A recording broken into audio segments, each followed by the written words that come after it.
Ju ka zënë në lemza dhe nuk po e ndaloni dot ja çfarë duhet të bëni.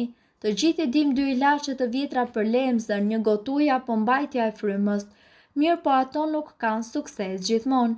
Ngrënia e tepërt e ushqimit, refluksi i lukthit, alkooli, madje dhe stresi munden që të jenë shkaktar të lemzës. Për të ndërprerë në afat sa më të shkurtër lemzën, mjekja Michelle McOmber rekomandon disa truke të cilat kanë sukses brenda 1 sekonde të vetme. Gëlltiteni një risk të vogël buke të thekur. Prekeni ngadalë pjesën e pasme të fytit me bishtin e lugës apo të brushës së dhëmbëve. Përpini një lugë të vogël sheqer.